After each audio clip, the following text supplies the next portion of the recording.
Hello and welcome to Open Your Mind Radio. You have myself, Alan James. And myself, Stephen George. Good evening. Good evening. We have a packed show, loads of information to get through, so we're not going to waste time. We're going to go through as much as we can in the time we have. We have two guests on tonight. One guest is Stephanie Relfe and we're going to be talking to Stephanie about ET harvesting. Sounds like a tin hat thing, but let's just check out the information. And our second guest is Karen Quinn Tostado. Karen has been on the show before, a good friend of Open Your Mind Radio. So we're going to be talking about end of month predictions and what she thinks is going to happen. And just things in general, what's been going on. But before that, let's find out what the communication channels are. Yes, communication channels this evening. The communication channels are email info@oymireland.com, by phone 046 927 1212, and you can also contact us direct through the OYM chat room. Yes, 046 927 1212 is the magic number for the studio this evening and every evening. We also have on the website there, oymradio.com, for your listening pleasure. We have the TuneIn Radio Link app, as we mentioned before, and we've got a lot of subscriptions on the TuneIn Radio Link application as well. So we do know a lot of people are tuning in, so thanks for that. We also have the Facebook link on the webpage as well there for your viewing pleasure. You can check that out, see what we're up to, because, you know, everyone's on anti-social media, as we say. So that's, we've anti-social media, we have the TuneIn Radio Link app, we have the chat room as well, which we're going to be monitoring for questions this evening for our guests. So big hi to everyone logged into the OYM chat room. And also peoplesinternetradio.com as well. We're going to be watching the chat room over there for questions also. So big hi to everyone in the People's Internet Radio chat room. Alan. Brilliant, Steve. Okay, now last week we mentioned Trim Court. And Trim Court did take place last Monday. I was down there. There's a whole group of us there. A great team of people. 91 cases up in front of the registrar. Needless to say, a lot of people didn't turn up, which is a shame. But well done to everybody that turned up. It was a great team of people there. And even Damien gave out a bit of a roar to the registrar, because for the first time, in all the time I've been down in Trim Court, it's the first time I've seen MABs actually outside the court. There must be an election coming around, because I've never seen that before. But the registrar actually announced about MABs being outside, and Damien stood up and said, what about National Land League and the Hub? We are there, and we are doing it for free. So fair play to Damien for doing that, you know. But obviously, with the election around the corner, they must be trying to do their best there. A lot of adjournments till February, March in most cases. So there's definitely an election coming. And as I say, a lot of people didn't turn up. So if you know people who are struggling, get them to get in touch with the Hub or the National Land League, and the Hub and the National Land League will be able to help you out. You know, don't get stressed over it, don't get worried over it. Contact one of them, one of the organisations. But a good job was done. The people that were there, we did have a chat with them, and so it was all good news anyway. So good feedback there. Steve. Yeah, we had an email in during the week. If anyone remembers the show last week, and of course everybody does, we had the Fireborn doctors on, and we've got some confirmation that they had a call from one of our listeners already. Now, they actually said that they hope the listener will actually call in and let us know how they actually got on.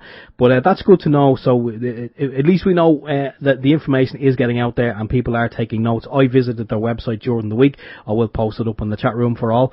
Again, but I actually visited the website. The phone number is there that was given out last week. It is free, so I programmed it into my cell phone, and I think everyone should do the same, because you never know. Even if you don't believe in the technology, it's no harm to have the number programmed in anyway. Brilliant stuff. Now, you probably heard, especially obviously if you're in Dublin, about the Jobstown protesters that were summoned.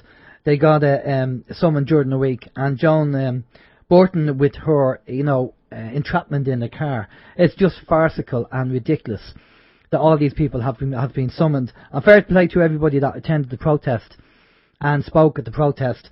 This kind of farcical attitude from the government, this arrogance from them, it's just ridiculous, and it's political policing, and it has to stop. And I think more and more people are getting fed up with it and seeing through it now and deciding to take a stand. So fair play to everybody who got involved in that. If there's any other news, we'll keep you posted on that. Did you hear that? I seen this on the old anti-social media, so it must be true. But then again, it's you take it with a pinch of salt. But seemingly at the protest yesterday, I seen some video footage of it on the internet, and it looked like there was a lot of people there. Seemingly RTE, the national broadcaster here in Ireland, suggested that there was probably around 400 people at the protest, but the video footage suggests maybe 3 or 4 times that amount. So again, RTE doing a sterling job of reporting the news. What I can't understand is nobody's talking about the Gardaí being pawns, being used by the government as pawns because of the Tetra system, and the amount of Gardaí, I'm sure, are getting sick because of the technology, because it's happening in the UK. So the Gardaí are being abused by the government as well. And of course, if a Gardaí dies young, well then, obviously, I don't know what happens with pension, but it's in the benefit of the Gardaí, I suppose, if that happens. Yeah, I'm sure his pension goes to, I was going to say his next of kin, but it probably goes to a politician. It probably does. He wouldn't know. So, we need to be saying to the Gardaí that, look, the government are abusing you guys as well with that technology. It's causing tumours and cancers and sickness in the police force in the UK, and it's happening over here now. They need to know about this, but sometimes they just don't appreciate or respect their own ignorance. That's the problem. Anyway, Steve. Yes, we want to say a massive, not even a big thank you, a massive thank you to David from Belgium. David has donated some equipment to us here at OYM, and we want to say a massive thank you, David. We're going to be putting that equipment to good use. Actually, David actually came from Belgium, and he hooked up with Alan during the week. Unfortunately, I wasn't able to make it, but he hooked up with Alan. I believe they spoke for several hours on many different topics, covering all different areas. So yeah, again, David, thanks very much. Yeah, we'll definitely be put to good use. Now, how's your week, Steve? Yes, I'm glad you asked me that. I have a piece of paper in my pocket. Okay. Yes, I do, but I should have taken out at the top of the show. 5 pages. Yeah, and I've written on both sides of them. No, it's just a couple of things that I kind of wanted to mention, and one of them was Terry Lawton. You may have heard us mention Terry Lawton previously. Terry's actually down in Wexford, and he goes around the country and also Wexford, and he does a sterling job in educating people about geoengineering, climate change, etc. And I'm afraid, both Alan and I, we know Terry, we've met him before, and I follow his Facebook his blog, if you like, and he was just saying that he met some people in his native Wexford, and they asked him what he was doing when he had his camera pointed up at the sky. So they actually asked him what he was doing. He said, have a look up there, and they looked up and okay. So he explained to them about geoengineering. He gave them some information. He gave them a copy of the DVD. What in the World Are They Spraying? That's the Michael Murphy DVD documentary. Well worth watching if you haven't. Check it out and maybe download a copy yourself. So Terry explained to them all about geoengineering, and he said there was an elderly couple sitting on a bench not too far away from where he was having a chat with this small group, and he could see that they were wondering what was going on. So when he finished having his chat, he went over to the elderly people and he asked them. He says, "Are you wondering what we were talking about?" And yeah, we were. So he explained to them about geoengineering. And he said it was amazing to see the expression on their face. They knew absolutely nothing about it at all, but Terry, he educated them anyway. So yeah, that's just a shout out there to Terry. Don't know if he's listening in this evening, but Terry, you're doing a sterling job, and we really appreciate it here. So we do, because you're definitely getting the word out. Anyway, the second thing on my little handwritten note here was about the protest. RT saying 400, and in reality it was about maybe 1,200. We've done that. What else? Apple, the big company. I'm guessing you've heard about the fiasco with Apple. No, go ahead. Yeah. Remind me. Well, seemingly Apple, massive company. You may know them from such things as the iPhone, the iPad, and I think they're going to be introducing a new one called the Iron. The Iron. Do you get it? Iran? No. Sorry, that's just a bad joke about it. My wife wanted something by Apple for Christmas. She said an iPad or an iPhone. So I got her an Iron, I-R-O-N, an iron, Anyway, so she hit me with that. No, anyway, okay. Seemingly Apple have availed of the very, very low corporation tax here in Ireland. I believe it's 12.5%, one of the lowest in anywhere. And it's been suggested by a court, I think it was a court anyway, if I read the article correctly, that Apple owed the Irish government so many billions, I believe it was billions, in unpaid tax, because they reckon they should have been paying more tax. And again, they're a massive company. They can probably well afford it, but seemingly the Irish government are going, Jesus, no, we don't want the money. No, and if we have to, we'll take all the taxpayers' money and we'll fight this in the court. We don't want Apple's money, because obviously, if Apple have to start paying the same kind of corporation tax as they would in other countries, well then there's no incentive to be in Ireland, so they may pull out of the country with a loss of, I think it was something like 16,000. Was it 16,000 jobs or 1,600 jobs, all based in Cork? So. Seemingly that's going on at the moment. And something to chew on anyway, or take a bite of. What else is there? Exopolitics.org. I've just seen this before I actually left the house this evening. I was just scrolling through Facebook, and exopolitics.org is an article on there from Corey Good, who we had on several weeks ago. And Corey is just, he's on record there, and he shows a clip of Stargates. And he's saying that the Stargates, from where his research has brought him to at the moment, that Stargates are in fact more fact than fiction. And he says there's several TV shows and documentaries out there, and movies as well, and the one he named was Stargate SG-1.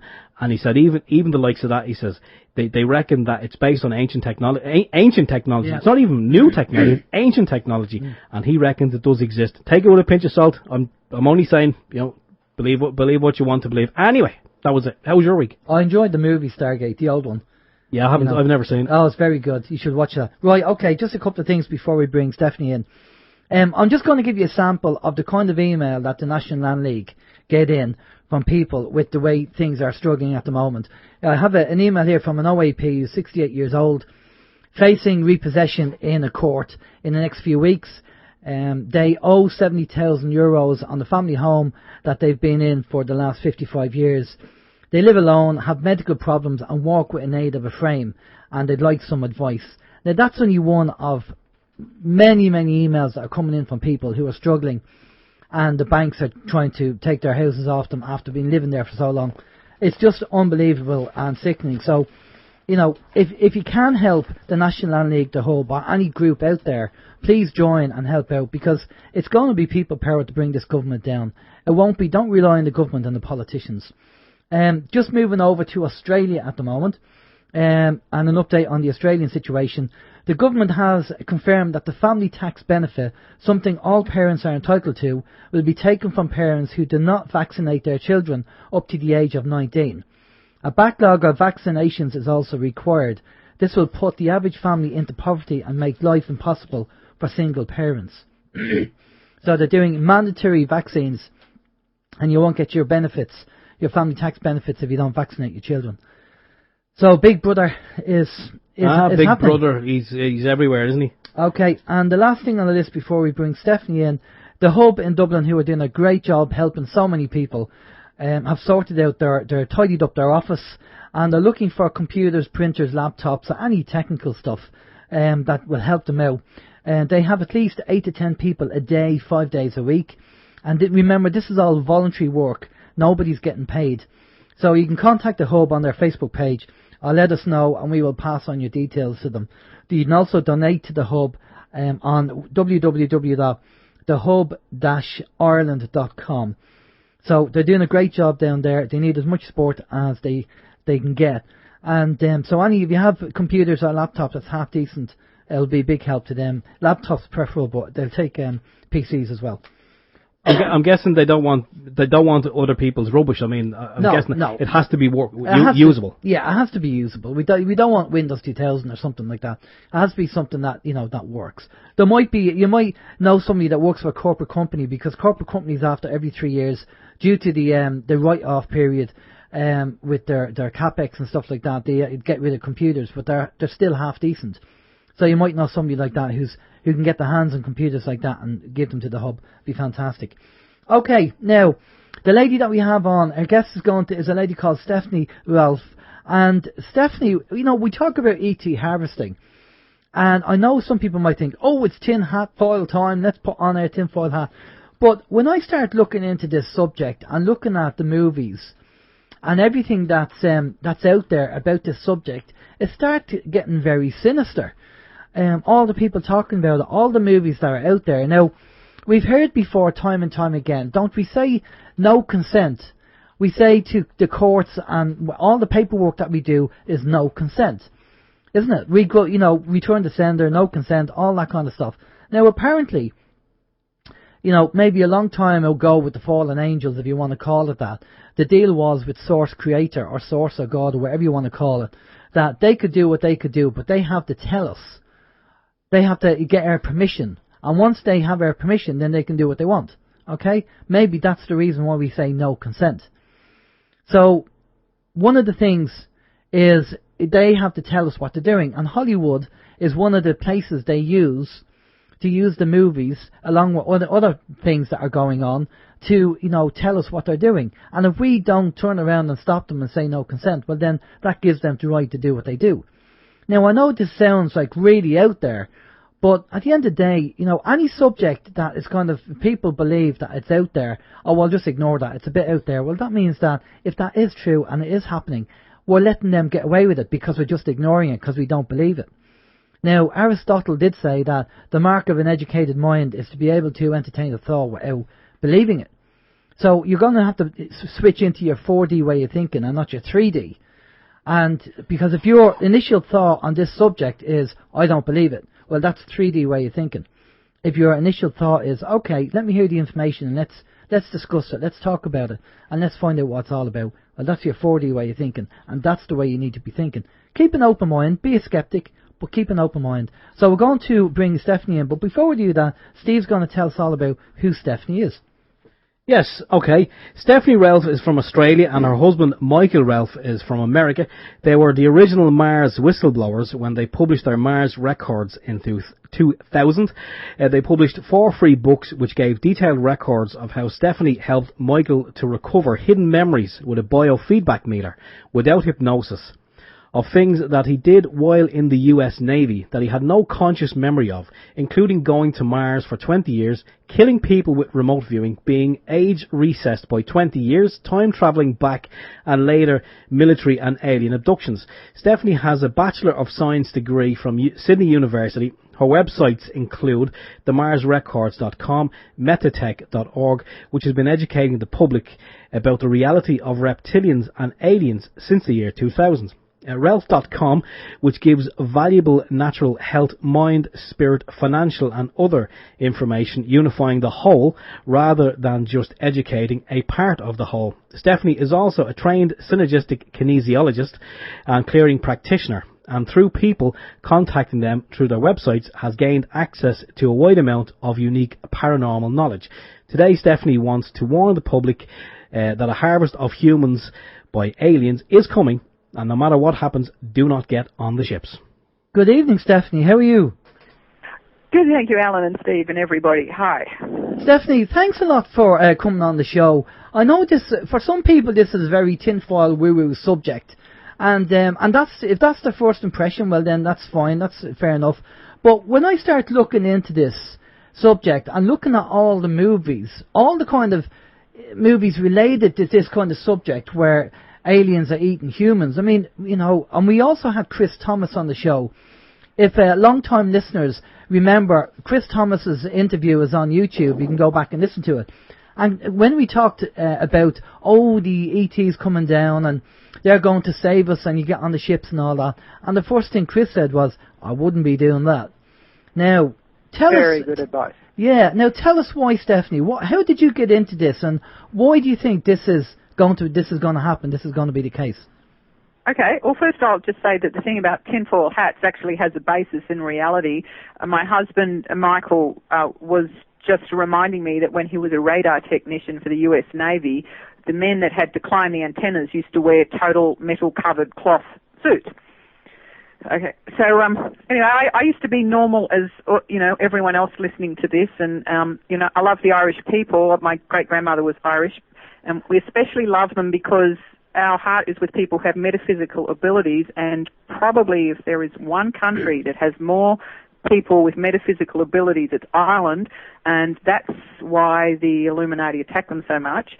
And one of the things we find is virtually everyone who talks to us, communicates with us, is someone with metaphysical abilities, and unfortunately, along goes with that, they've nearly always been abducted because that is what the aliens want. So I got in all this because I started doing personal development seminars and sort of ordinary kind of stuff like telepathy, but once I met Michael, and I found he had this incredible rage. When I met him, I thought he was the man for me, but he had this incredible rage, and one day I offered him, I said, would you like to do some sessions on the biofeedback meter? And we got to remember that he'd been on Mars, he'd been there for 20 years, got age recessed, sent back through time, and then later on when we got married, he started getting abducted once a month. And so because of that and because of many other things that have happened since then, we know that the reality that everyone thinks is real out there is nothing like the real thing. There are so many totally bizarre things going on this planet that you can't possibly imagine. And so we've been trying to tell people about this as much as we can without getting killed for it. Yeah, because it does sound initially, for people who are probably new to, especially if they've just opened their mind and begin to wake up to things, this is really down the rabbit hole. Really, really down far the rabbit hole. But I'm just going to list out a list of movies, going to read out a list of movies that deal with this subject, okay? And people will start clicking in and maybe realising and remembering these movies. If you don't mind me saying this. Now, the first movie is The Twilight Zone in 1962, and the series was, the movie of the series was To Serve Man. And the alien was Richard Keel. If people remember the actor Jaws in James Bond, where Richard Keel was the E.T. guy. And To Serve Man wasn't about serving man, it actually ended up being a cookbook. Right? So, and then... That was super shocking for a whole lot of people. That was, finally something totally had nothing to do with the normal Hollywood agenda. So people should have started thinking then, what on earth is that all about? Exactly. And then the other movie which I came across, and I remember as well, in the 1960s, there was a movie called The Time Machine, and they had the Morlocks and the Eli. And the Eli were eaten by the Morlocks. Okay, so right. There's another movie. Now in the 1980s we had V. I'm sure all the listeners remember V. And that came out 3 times. Now we've put together a video on Meditate.org taking we sat through all of these, took the most important parts out, and we've put them into 2 videos, and please would everyone watch. We've put in the important messages in V. The most important thing to remember is the freezer scene, which you'll see as soon as you get there. But YouTube would not let us put any of those pictures on it, so that's why you have to download it from Meditech.org. Well, we're going to get all your details at the end of the show, and you can give people the links to download the movie. I've downloaded it, I've seen it, it's very good, and you have all the important parts in there. The next movie, which is a recent movie, 2015, is Jupiter Ascending, which is very poignant because the guy turns around and says, Earth is for harvesting. It's food. Yes. And it said a bunch of things there. He says that basically the goal is to grow a population as large as possible. Once the population exceeds the planet's ability to sustain it, it's considered ripe for harvest. That word harvest is the first time, as far as I know, that we've ever heard on it before. And it says your Earth is a very small part of a very large industry. Your planet is a farm. There are thousands of planets like yours set up for families like mine to supply an ever-increasing demand for more time. That was what we're getting is that the humans are used for meat, but they're also used for other things, hormones, DNA, and things that give life extension to, I'm not sure if it's the fallen angels or but probably aliens like the Nordics, if nothing else. He actually says, not unlike butchering a herd of cattle, and that human beings are merely a resource waiting to be converted into capital. And one of the things we found out from our sessions is there's an industry out there, and human energy and human body parts are actually worth something to them. Maybe not money, but there are things they want, and they can exchange humans for things. And again, going back to the Irish, because they have metaphysical abilities, they're worth more than some other people are. No, that probably explains why we're being fluoridated and everything else, because if the Irish are one of the races, and we've heard this time and time again, how important the Irish race is to the bigger picture. It's been mentioned to us on numerous occasions. So, now the other couple of things that I want to add to this, not Hollywood movies, but if people understand or know about the Dulce base and Phil Schneider, who was one of the whistleblowers regarding, he built the underground bases basically, and he was talking about the ET fight in the late 1970s, and there's 7 levels of the Dulce base, and on the very last level 7, the things that were going on there were inhumane. And he talks about this. The other thing is Alex Collier. People have heard about Alex Collier. Alex Collier, in an interview in 1994, says about reptilians eating people, and he said it has to be put out there. He said people don't want to talk about it. They think it's woo-woo, but he said, I'm telling you now, he said, this is taking place and this is going on. This is why so many people are disappearing, especially children. They love children. Right. So, and then there's the other movie which, thanks to Steve. Steve, if you want to tell us about that movie. Yeah, I mentioned it to Stephanie there just before we came on live. Maybe some of you may have seen it. If you did, I'd like to know what you thought of it. It's one of Peter Jackson's, well, it is Peter Jackson's very first movie. That is Peter Jackson of Lord of the Rings trilogy. And this one is entitled Bad Taste. It's pretty much the premise of the movie is the Earth, or the small village in Australia, is overtaken by aliens who have transformed they've kind of taken human form. And by the end of the show, there's a gun battle, and there's a great scene in there with a chainsaw. I won't spoil it for anybody, but it's a comedy. It's definitely a comedy film but there's a lot of kind of undertones in it that when you're awake you can kind of see. So I mean, I wonder, did Peter Jackson even back then was he aware of this or what? But yeah, it's definitely it's one to watch. But by the end of the film, you will realise that we are food for the aliens, and that's kind of the whole premise of the film, that we are food. They've came here to kind of harvest the human population, and that's Bad Taste. Again, Peter Jackson, I think it's 1987. Definitely worth a watch though. Now, Stephanie, you sent us over a photo of Kim Kardashian's son. Tell us all about that. Okay, so I got sent a picture where she's actually got her little son is walking along, and on his T-shirt it says, "Get on spaceships, take us."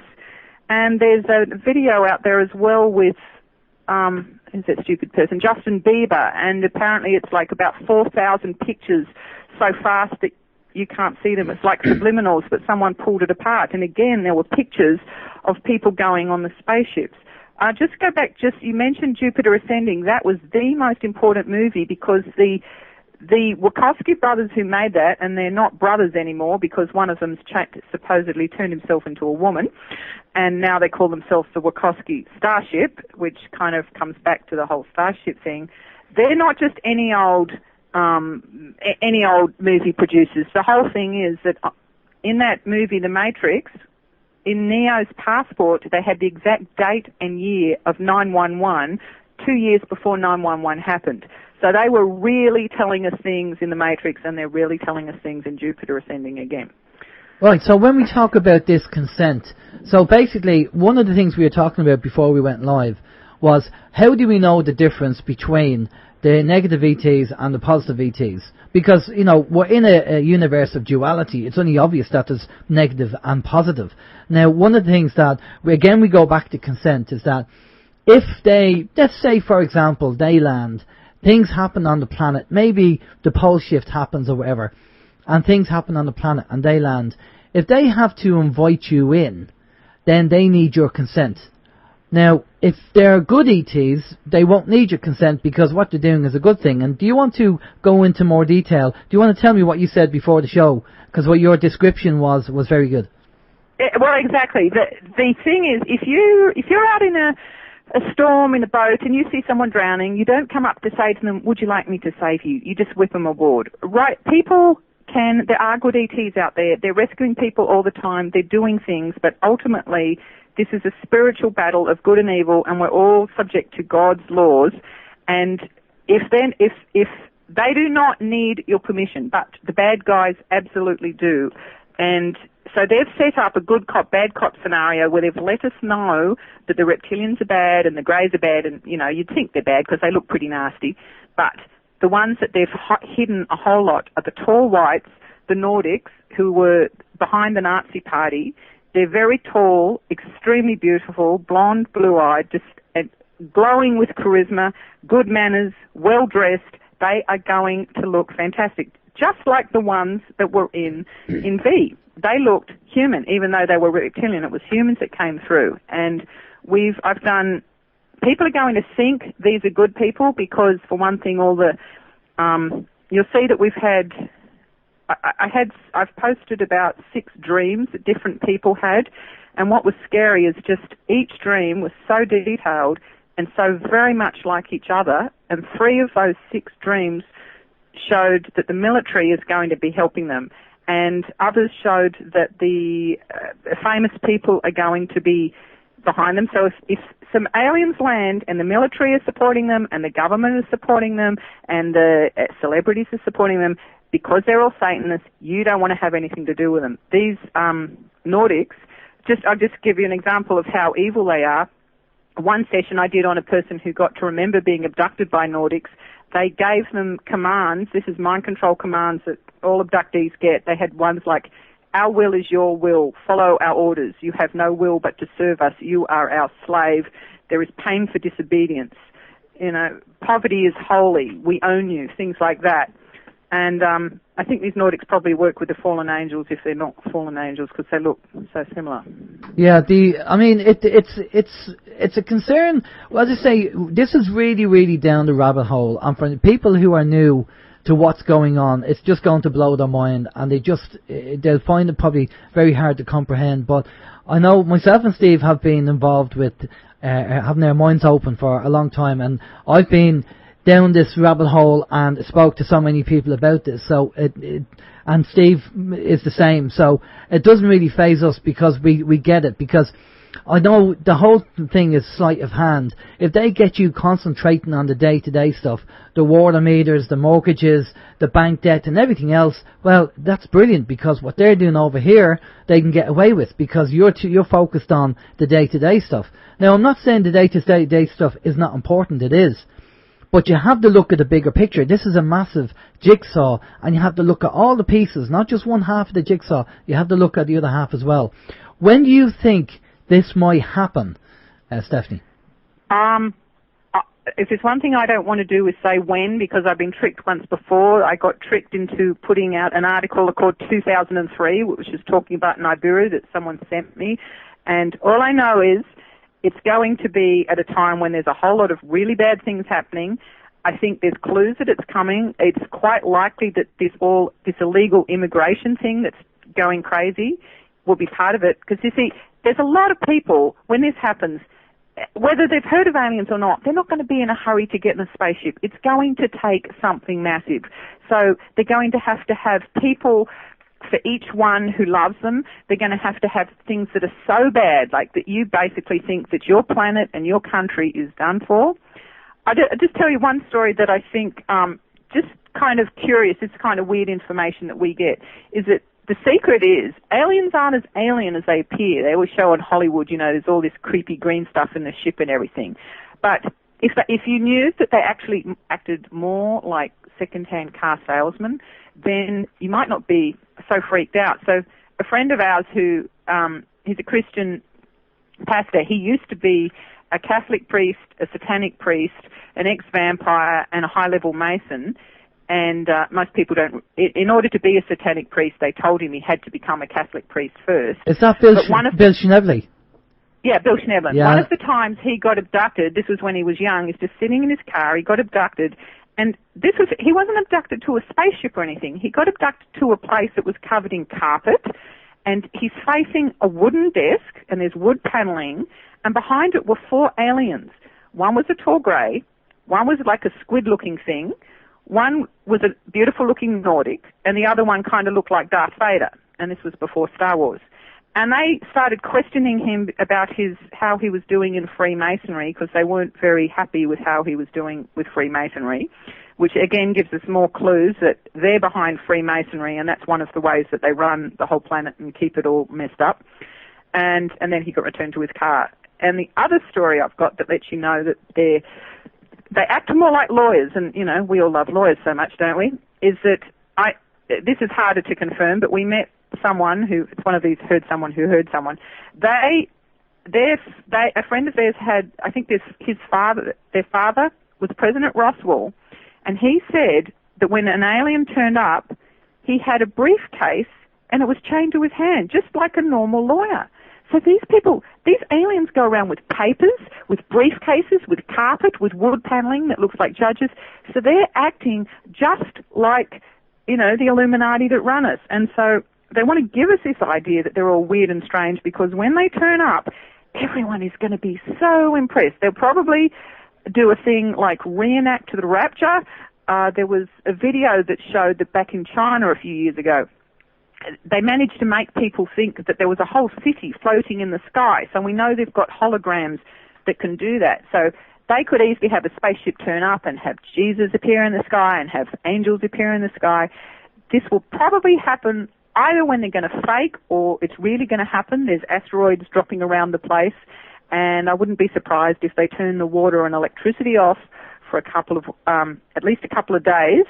So I just please encourage everyone. There's two things you need to do to be safe with this. Even if you think I'm crazy, just do this anyway. Store 3 weeks of food and water. The food, even if you haven't got any money, if you've just got oatmeal and raisins, you can eat that raw.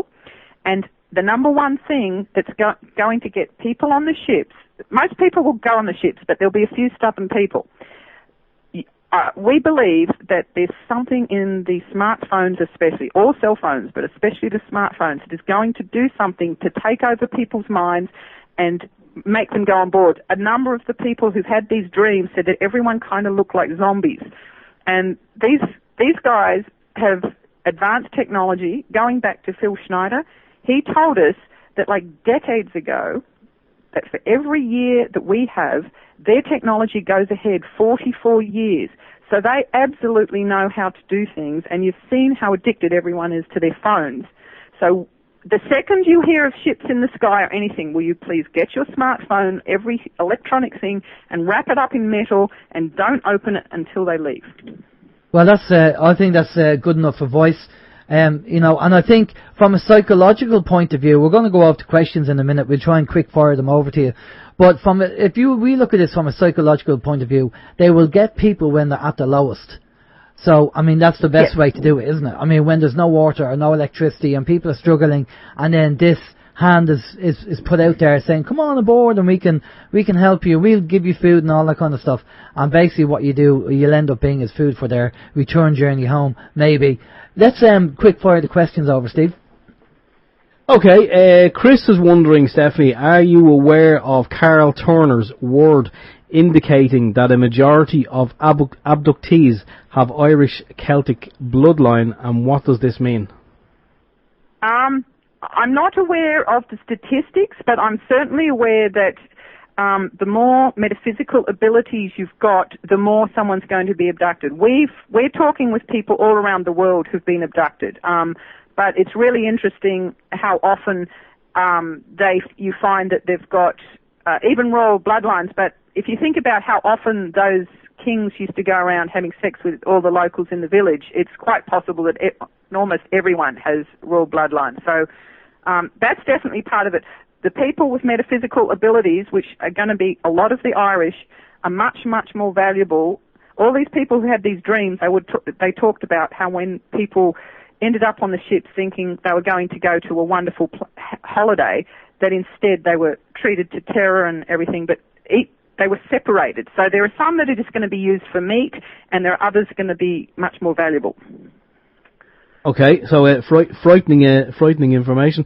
We actually had the Fireborn doctors on. I just want to quick forward this one at you. And they talked about if you got burned, then they could actually heal you from a distance using the unified source field. Yeah, the unified source field.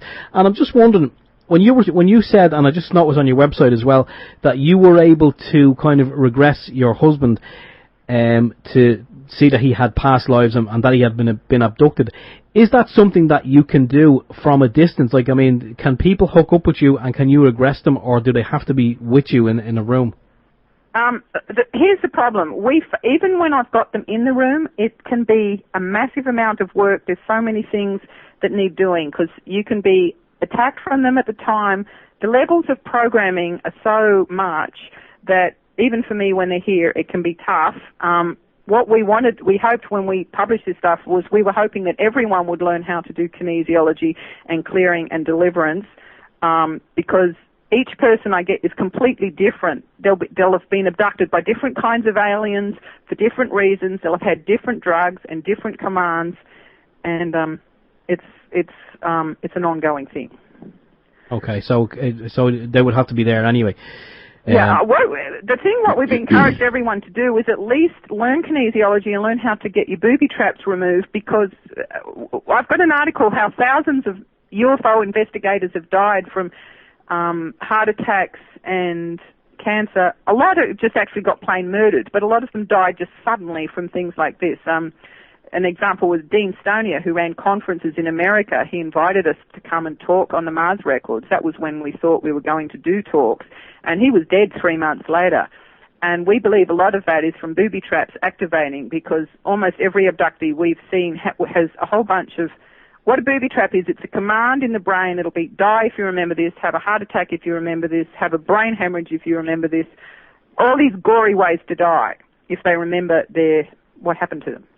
Okay. And people, it doesn't it's quite sound easy nice to remove them, and you can find people can suddenly have huge improvements in their health when they do that.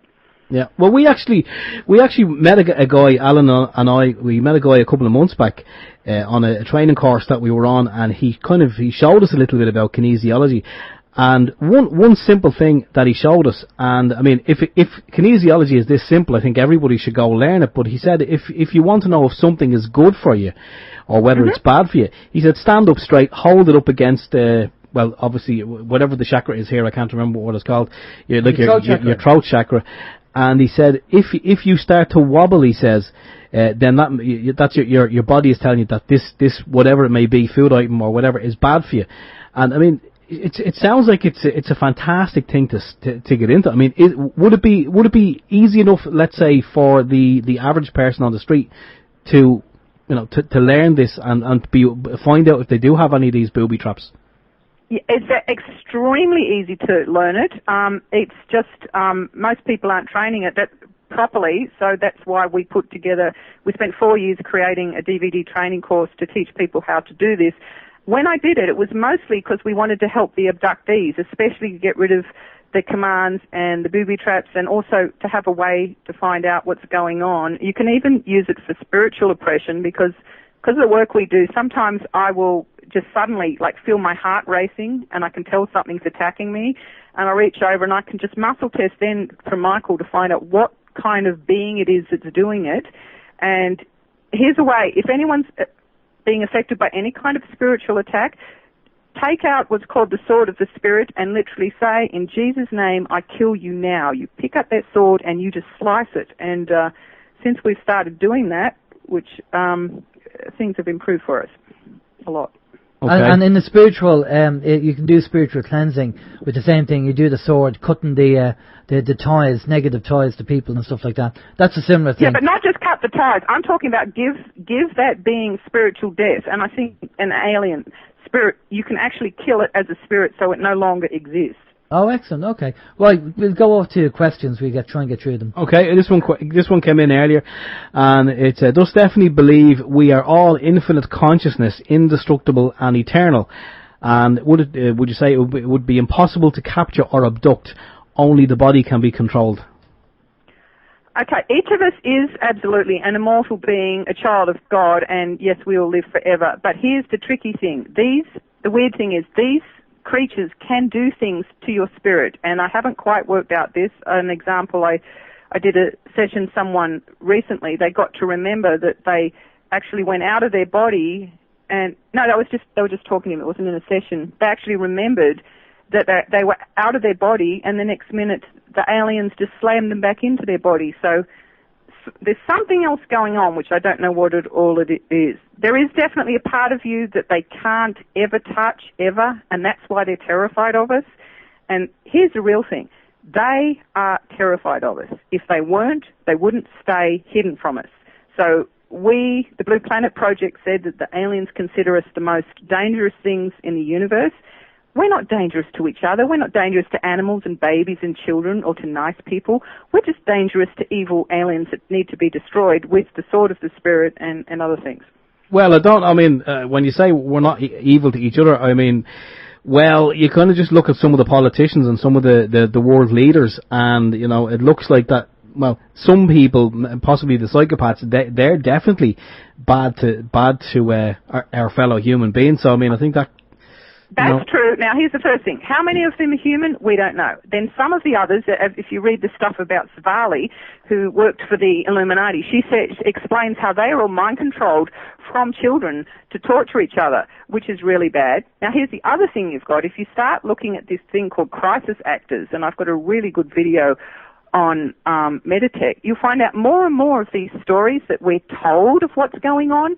They're all fake. I mean, I've got a video. It's a collection of a bunch of supposed shootings, and these people are laughing after their children are meant to have been shot. So there's more and more people looking at a thing called crisis actors, and someone asked a question the other day. If they're crisis actors, why don't they do a real shooting?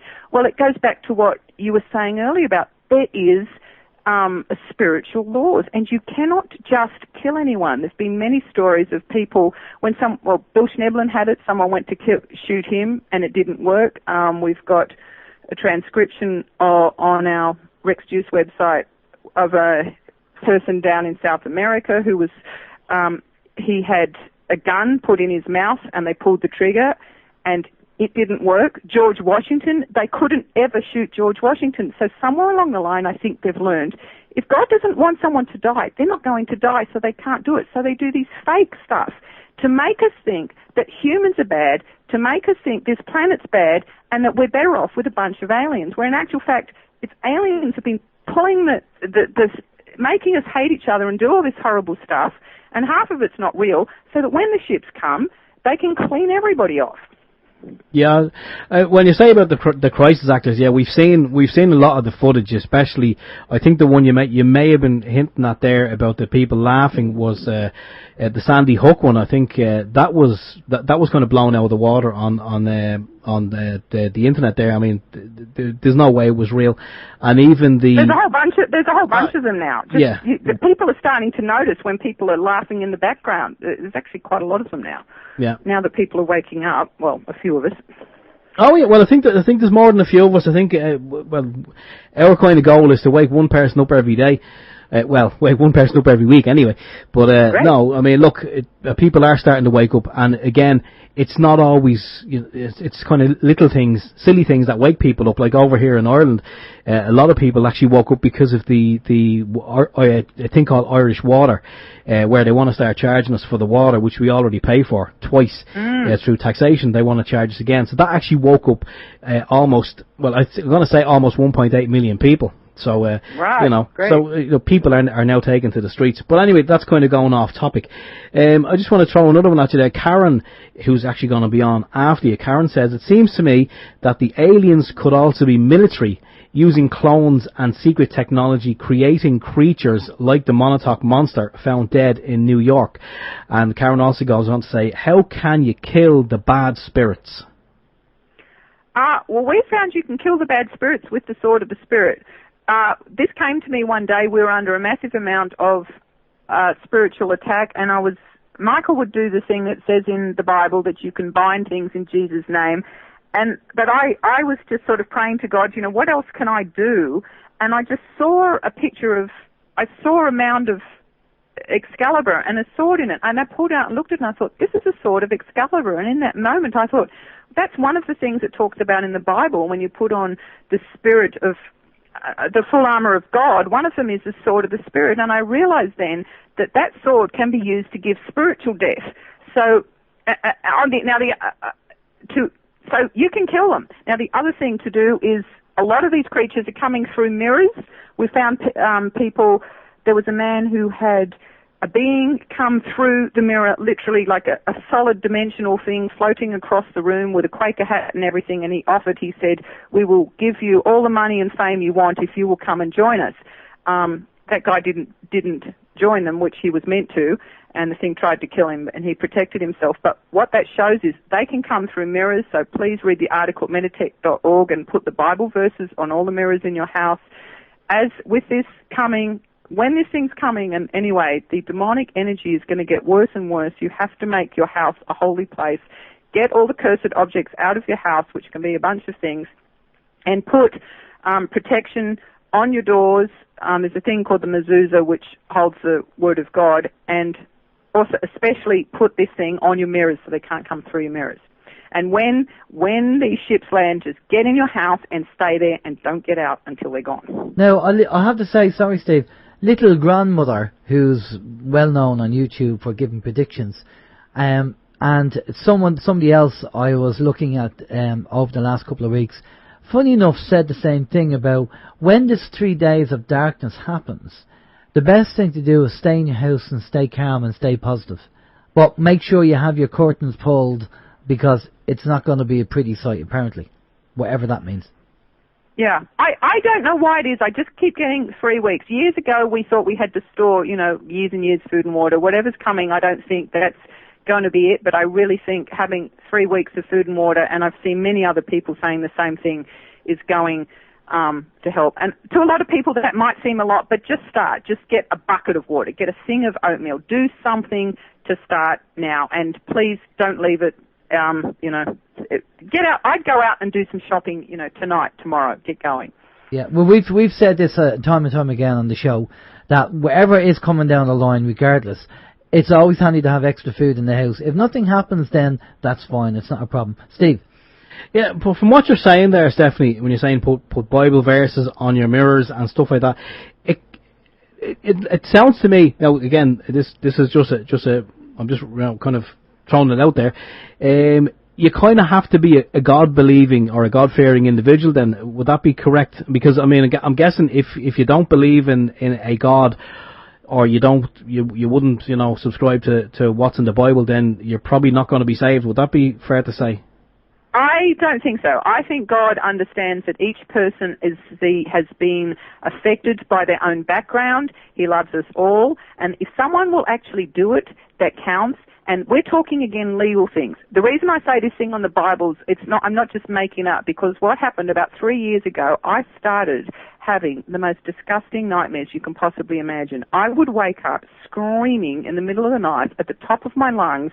It was a quarter-second nightmare where this lightning would come down, and I was dead. Everyone was dead. There was black darkness around, and I was screaming so much that my voice was hurt for the next days. And this went on regularly for 3 years until I talked to this man who told me about this being come out of the mirror, and I realized that we were in a house that had a mirror in the room. I knew not to have a mirror in the bedroom, but it was stuck on because it's bad for the energy, but it was stuck on the closet.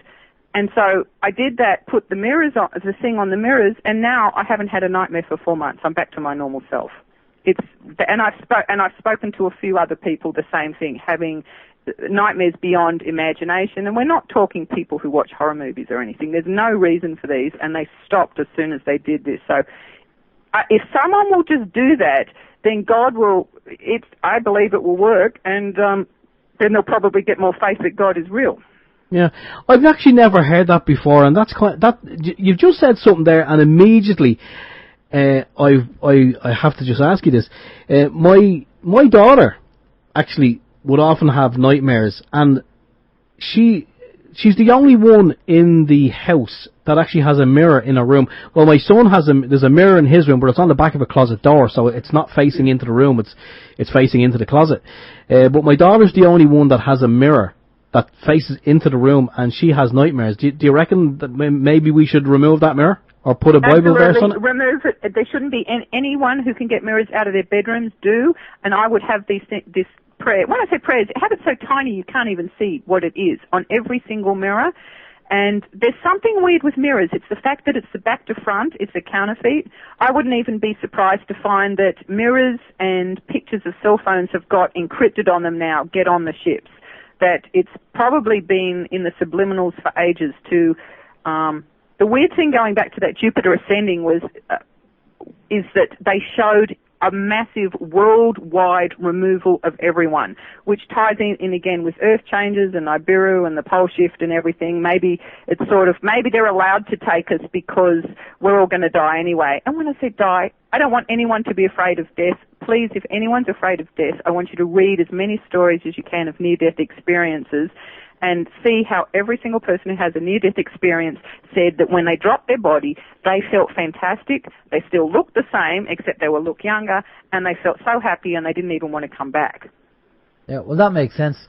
That's like the same as going to Florida, well, over there in, you know, all the Disneyland and everything over there. Sounds like the same kind of trip. You want to go over there, you don't want to come back. You enjoy yourself so much. Listen, we're going to have to wrap things up. We've another guest to come on, Stephanie. But you know, the information that you gave us there is fantastic, and it's food for thought. And for people who are kind of, have been doing this for a long time, they'll get it straight away. For people who are new to it, I know it's a bit of a kind of a shocker, and it kind of sounds a bit woo-woo. But we are programmed. You know, every day we're programmed by the media, by the televisions, by our friends and family. And they keep telling us. And again, you have to ask the question. If somebody turns around to you and says, oh, I don't believe that, ask them, why? Is that their opinion? Or have they researched it? And if they've researched it, show you the evidence. If they haven't researched it, well, it's only their opinion. And that's all it is. And we say this all the time on the show.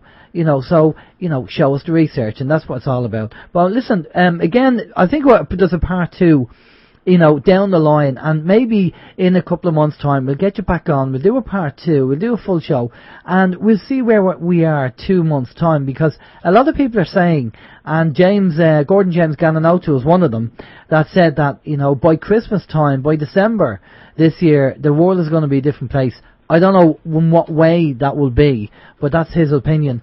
And I'd be just curious to see what happens by December. But we'll get you on definitely in a couple of months' time, and then we'll be in touch. We'll do a part 2. I'm going to pass you over to Steve. Steve's going to get all your details where you can tell people to find you and the movie to download and everything else. Steve. Yeah, Stephanie, it's great information. As I say, it's just information. But I mean, I know you're going to say, at the very, very least, you're going to urge people to just have some food and water, just in case. If nothing happens, nothing happens. But at least they will have some food and water. I do have your websites here: themarsrecords.com, metatech.org, and relfe.com. I'm going to post those up on the website again. Is there any other information that you want to give out there before we close? No, you've done great, and I hope you all fight off the Illuminati and keep going the way you are, and all have super prosperity. Yeah. Well, we'll try and do our best to wake people up. And again, I would recommend, if people haven't seen the movie Jupiter Ascending, I'd recommend they go off and have a look at that movie, because it'll definitely be interesting. See, I don't want them to see the movie. There's something weird in the movie. You won't remember the important bits. What I want them to do is go to metatech.org and look at the article, Don't Get on the Ships. And we've put there 2 movies, a 4-minute one and a 30-minute one to download. That has all the important bits put there all in one spot to give, that's the message that you want to get. Whereas the movie's just full of a whole lot of stuff to make you forget the important stuff, which was right at the beginning of the movie. Brilliant stuff. Excellent. All right, Stephanie, stay with us there for a minute. We're just going over to a musical break, and after the break, we'll be speaking to Karen Quinn Tostado. Catch you in a minute. This is Open Your Mind Radio on OYMradio.com, UnitedWeStrike.com, and PeoplesInternetRadio.com. And we're back. Yes, that was Stephanie Relfe there, who we did have on. Some great information. As we say, it's information. Check out the website. I will put the links up again. You can check out the information, check out the site, check out the links that she says. The Jupiter Ascending movie, she does have the important bits on a little video snippet that you can download. So she's kind of done all the hard work for you. Anyway, moving on. Our next guest is Karen Quinn Tostado, who's not in California, she's in Oregon. But Karen has been a long-time supporter of Open Your Mind. She's also been very active for many years in educating people about what is happening around the world. Karen also started the United We Strike radio marathon many years ago, which is still going strong. Well, still going strong today as it was all those years ago. She has done numerous radio interviews on shows such as Alex Jones, and she's still heavily involved in opening people's minds. And I know we shouldn't have actually said many years ago, because Karen's only a spring chicken. Anyway, Karen, good morning. Spring chicken. Yeah, well, you're young, you know.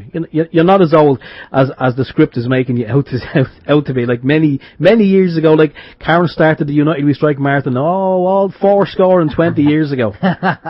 Well, it's been a few years. How many years has the marathon been going, Karen? The marathon started in 2008, I believe, and this was its 7th year. All right, 2008. I'm gonna make a confession now, and something that I've never said to Karen, and I'm gonna make a confession now. All right? Okay, an OYM exclusive. Here we go. An OYM exclusive. Years and years ago, when we first started OYM, right, I heard Karen on Alex Jones, and it was at the early stages, and we were looking at guests, and I said, God, that'd be great if we had Karen on our show. I really wonder if she'd come on our show. So I said, I'm going to try and send her an email and see. She's probably too busy, won't be interested, but I'll send her an email anyway. And lo and behold, she got the email, and she did come on our show. And then it's just grown from there, hasn't it, Karen?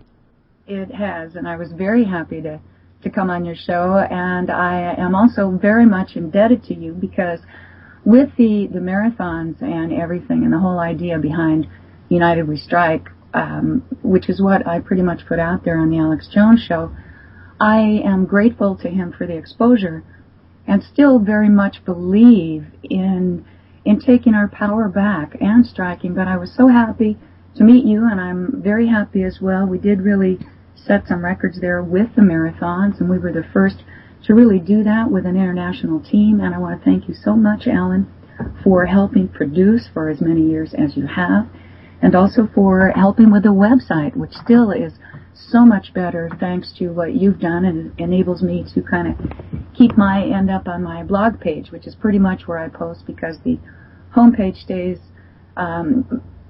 basically the same, with just changing of where the date of the marathon is. And I'd like to proudly say that since Matt's taken over in 2013, now the marathon has expanded, and it's been heard so far in every country but Romania. So we'll have to have somebody turn on their internet in Romania so we can say we're actually really totally 100% worldwide. I will say, I think you're right there in saying that we are the only kind of group that actually do a Follow the Sun with a radio marathon, starting off with Detlev in Switzerland, and then it came over to me in Ireland, and then we passed on to Matt. And I don't know any other radio stations or producers involved in actually doing that. I'm not aware of any. No, I think we really set the stage for that, and I am still extremely proud of it. Now, I stepped back in 2013 because it was driving me nuts trying to save the world. I knew too much, and I also, it was just real painful for me to watch all the death and destruction and so much insanity that I had to pull back and just live my life and let things, heal, basically. Take time for myself and my husband, because as well I lived in still live in a 38 by 8 foot RV, and so when I was really into this, I was in front of the computer anywhere from an average of 8 to up to 18 hours a day. I mean, for years I drove myself nuts. I'd say I was taking a vacation, but I wouldn't, and I also, it was difficult in trying to unite people. There are so many people out there who are focused on their individual projects and intently believe that that's where we should be. That's where all of our focus should be. And I understand that, but with so many things out there, it still seems to me, and I very firmly believe, that we need to attack yes, all of these different areas, but we also need to do it at the same time, because then we'll be like a swarm of bees. They can't control all of us. And it's also getting time now, in my opinion, especially this month, and I really do want to talk about everything that's going on here in September.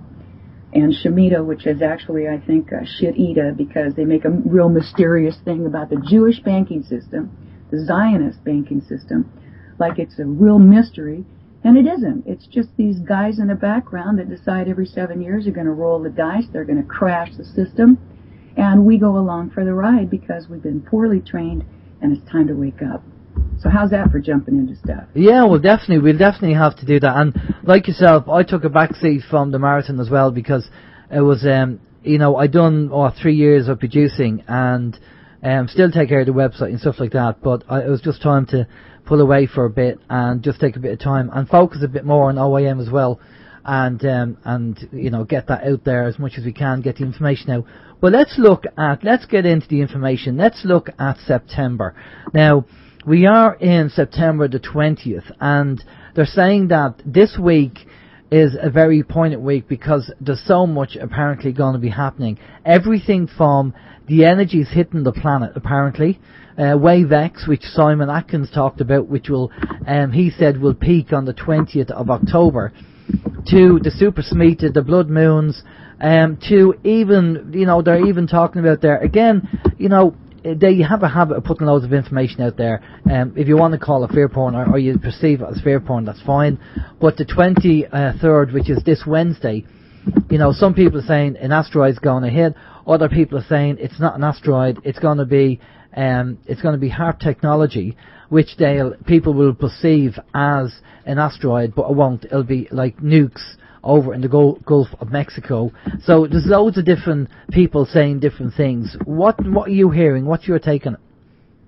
Well, I think that there's so much going on. There's a lot that's already gone on, in my opinion, and it does have to do with this Jewish-run system. And speaking of Alex Jones, just to bring him back again, now when I appeared on Alex Jones, he talked about supporting the strike, that he would go along with it, and that he would have me on again, which he didn't do. But I believe it's because he's got people in the background who are paying him to sell all of the products. If you've watched him recently, you know that it's all about commercials, except he really was handed the truth by David Duke a couple of weeks ago. I want to encourage people to go to davidduke.com and look at the information there, because for someone who claims to speak the truth, he was not sharing the truth. He actually did not even post that interview up there. And it's critical that we start to connect the dots between the most extreme form of racism, which is the wealthy against the poor, and who owns everything. It is not a coincidence that the Zionist, Israeli, Jewish agenda owns it all. So now that we're in this Shemitah, and they've made it sound very mysterious and everything, and it isn't at all. It's a bunch of BS. They just sit in the background, and they decide every 7 years we're going to turn the game around again. But things have happened every 7 years, and one of them was 9/11. That happened on a Shemitah year. We've also had really significant other background crashes that happened in a Shemitah year.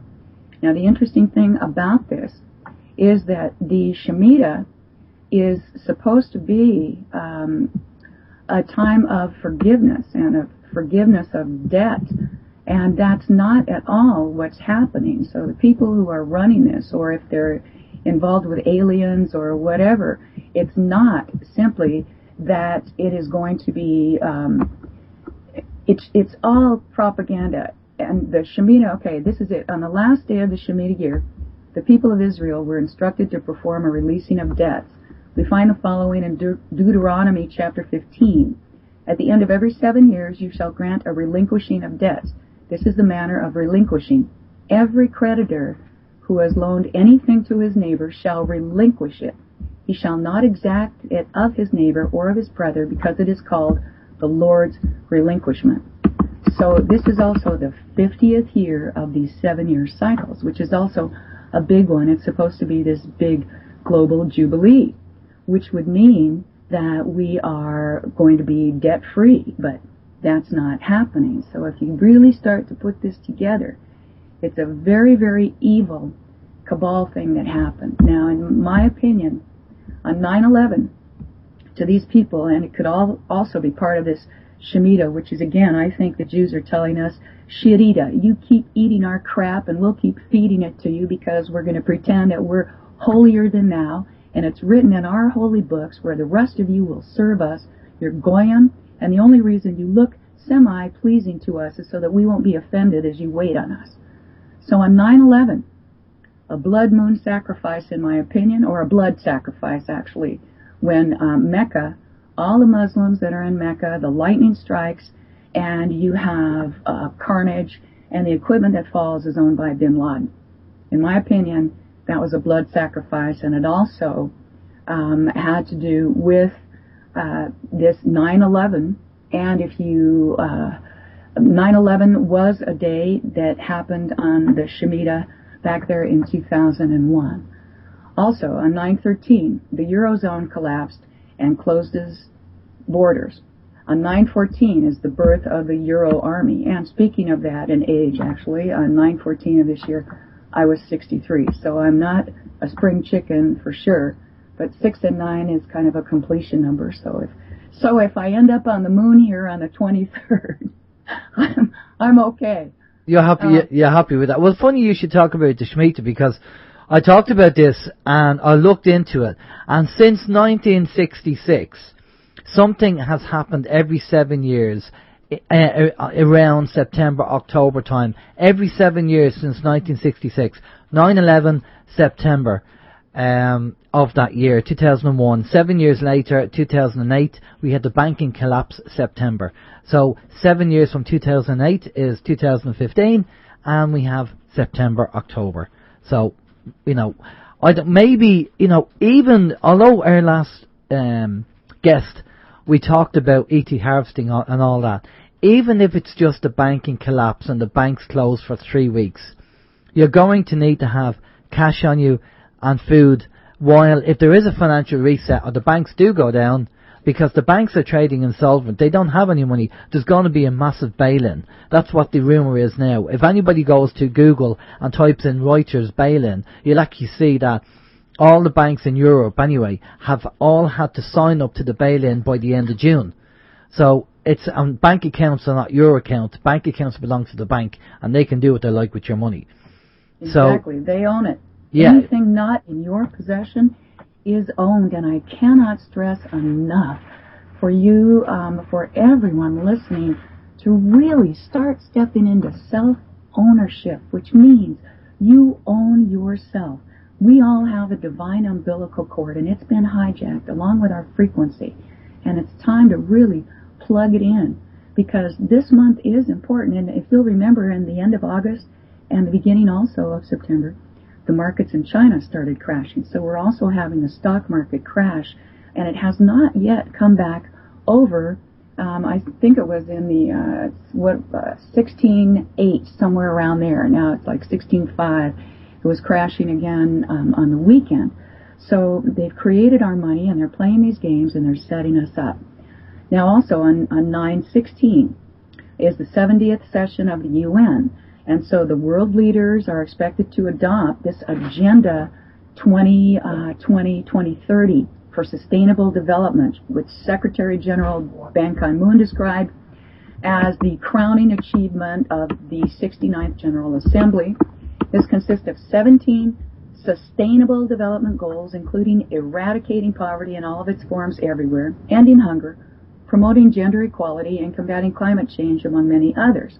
It states that the country's committed to work toward fulfilling these targets over the next 15 years. Well, that's also a bunch of BS, because what they're talking about, and I really, really want to encourage people to go to the pineconeutopia.com and listen to their video on Hollywood mind control and the California drought atrocity.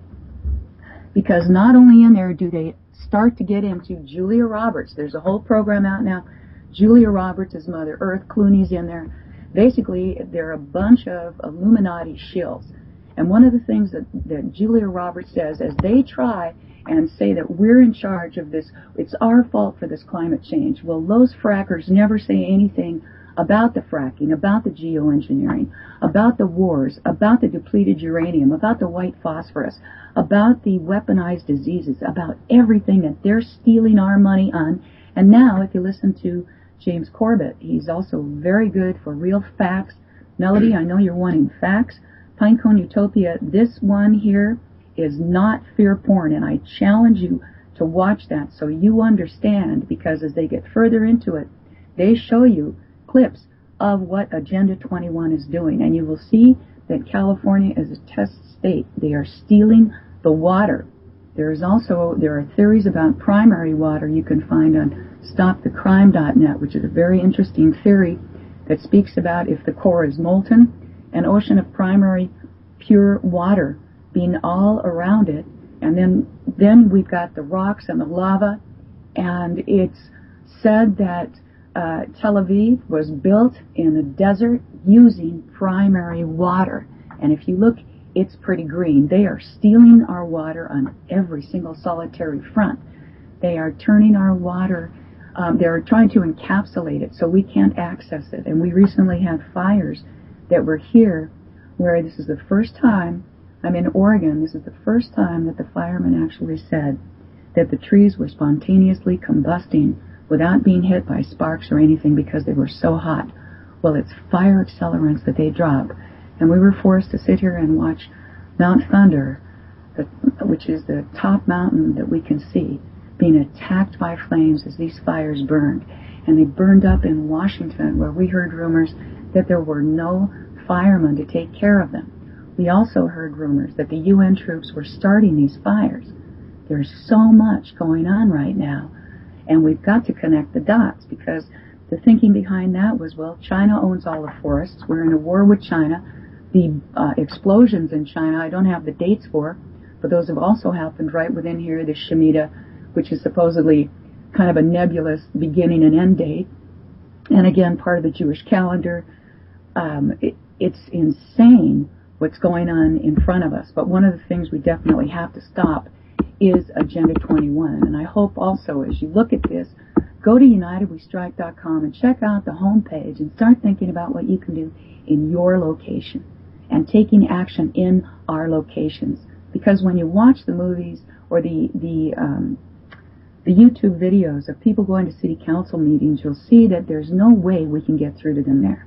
Well, they've been paid off in the background, in the background, and they just do everything they can to avoid answering questions, to tell you can talk for 3 minutes, to embarrass you, and then have the police escort you out. Well, also they use is it the Delphi technique? When they allow you to tick the box for questions, all the boxes are pre-done in a way that they benefit from it, and not the questions, and not the tick boxes that you want to put in to actually disagree with something. Now, over here in Ireland, we know you probably know, Karen, you've heard us talk about it, about Irish water, and they're trying to privatise it over here. This is a global thing. This water issue is a global thing, because water is the new blue gold. And they want to privatise it because they want to sell it back to us, make money from it. Because water, we need it to survive. And if you look at the movie Soylent Green, that's the name, isn't it, Steve? Yeah. Yes. Soylent Green, by the famous actor. Yes. He did Charlton Heston. Charlton Heston, yes. He did Moses. Yeah, Soylent Green, it was done in the 70s, and if you look at that movie, that's really what they want. That's their prediction. That's what they want to do. That's what's coming down the line if they get their way. But the water is the new blue gold, and we have to be aware of that. Now, what do you think might happen with this? I mean, we talk about the Shemitah and stuff, but what do you think is around the corner, Karen? Because we've heard from Simon Atkins and people like that regarding Planet X, Nibiru, Wave X, and people like that. So what else do you think is happening? Well, I will touch that, but I'd like to make a quick comment on the water, because water, again, has memory. I feel so passionate about people understanding that water has memory. You can do a search on Dr. Emoto, E-M-O-T-O, and his work with water. It holds memory. If they can poison our water, especially the water we carry, remember, we are between 70 to 90% water during our lifetimes. I also want to encourage people to bless the water they carry, to be more aware of your water, and to truly understand that water is in everything. We cannot survive without water, and with the exception of fire, I don't know of anything that water is not part of. There are rumors that if there is an alien entity or whatever, possibly it's been to other planets like Mars, and that's what results when they poison and take away our water. So please look into that. So now let me get back to September. So all right, 9/19, the Pope's in Cuba. We talked about the UN. Now 9/23, and this is interesting. The Pope is going to visit New York. Yeah. Now there were predictions that I listened to, and I think you listened to them as well, Alan, of where we've heard that a lot of these aliens are really the military, secret military, and that probably there was an interaction back there in Roswell, and that they've been reverse engineering a lot of the technology, and that they've also traded secrets so that they can't experiment on us. I don't know. I definitely believe that there are more than just our species of humans out there. And what also, though, is very possible is that the military, when the Nazis came over with Operation Paperclip and all the rest of it, that they have been working with clones and everything else. And the Tesla technology, in my opinion, they stole all the Tesla technology, and the entire 20th century was about weaponizing that technology, militarizing it, hiding it from the public. The United States has said that the military wants to own the weather in 2025. They made it rain on the Ho Chi Minh Trail. It is a fact. It's another reason to check out Pinecone Utopia and the Hollywood Disaster, where Julia Roberts is playing Mother Nature and says, "I've starved species greater than you, and I've helped species greater than you." Well, Alan and Steve, I'd like to ask you, and I'll jump back again, but one of the big things that's happening here is we're being propagandized into thinking it's our fault when we would never come up with the kind of technology that's being used against us on every possible front, from weaponizing the vaccines to actually weaponizing the weather and the chemtrails and everything else.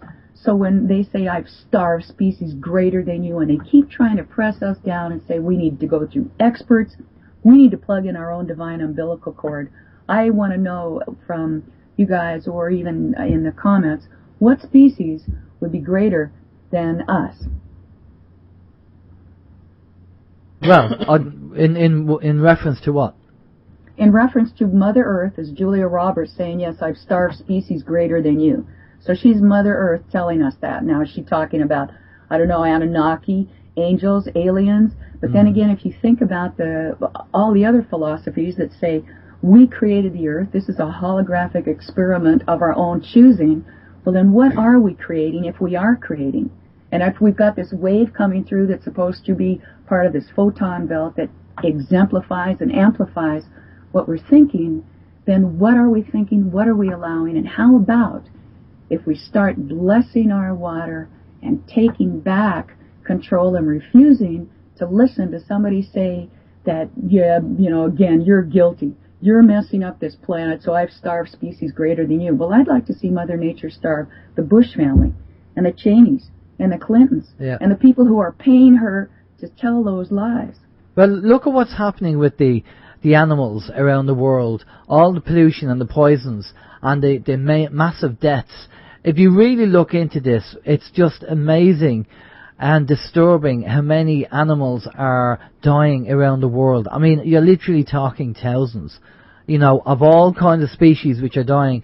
And people still think that truck that goes into the local supermarket, whether it's Tesco's or Aldi or whatever, that's going to carry on for the next 40 years. And, nothing's going to change. You'll still do your shopping once a week and everything else. That's all going to change, because what's happening, again, I refer back to the movie Silent Green, because that's all going to change, because we don't have the resources anymore. Fukushima is poisoning the oceans with the radiation, and the animals are, if they do survive, they have all these weird growths and everything else. And there's mass dying of whales and dolphins and fish and everything else. and land animals as well. And all this is happening, and that's all part of the food chain. I mean, it's all interlinked. And so it's on purpose, too. They're wiping us out with our own complicity because we're not looking in the mirror. And you talk about movies and stuff, too. Well, and what's coming, I am apprehensive about the 23rd. We've heard about, okay, they do have secret technology. Now, these predictions that, Alan, that we listened to, if you listen to that one that I sent out, said, now he was wrong about having a huge EMP. You know, so far, we're all online, we haven't lost power, but the Pope is coming on the 23rd, and some interesting things about the 23rd. According to this one interview that we heard, the military has a secret weapon that they used in 2013 when everybody saw the Norway spiral. Do you remember that? That's right. Yeah, that's when Obama got the Peace Prize. The Peace Prize, yeah. Yeah. A real winner there. But that supposedly was an example of how it looks in the sky. Now, that also could be a hologram. And following up with that, they said that the meteors also that then hit Russia, that were actually, you can see films of them and everything, were a hologram. When you look at 9/11, there's also, it's interesting to think about the possibility that they used holograms to hide the missiles. And there's some evidence that points to that as a theory. But the 23rd, that number is special. Now, the people in charge were the entities, whatever dark energy, and it definitely is tied, there is no doubt about it. It is tied to the Zionist Jewish agenda. We've got to understand that and stop treating them like they're the victims when they're the biggest frackin' crybabies who are killing us all. It's time to stop all extremism and to step out of it. But on 23, okay, the number 23, now it's said that there's a possibility that after the Pope visits New York and then he's going to visit Congress, that there's either going to be a fake hologram alien invasion with real weaponry that comes down so it looks like it's an alien, or that they're going to fake and make it look like a meteor. But again, the weaponry they use will be their secret technology, and it will be real.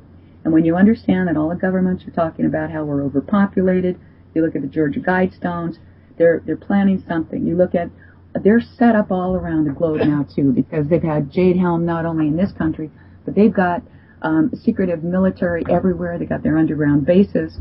And now we get to 23. So the Pope's coming in on 23. The first 6 digits of pi added together are 23. The Knights Templar had 23 Grand Masters, the 23rd of whom was Jacques de Molay. October 13th is the month and day they were all arrested and murdered, which also just happens to equal 23 when you add it up. So we're talking numerology. Supposedly the most detailed account of the assassination of Julius Caesar claims he was stabbed 23 times.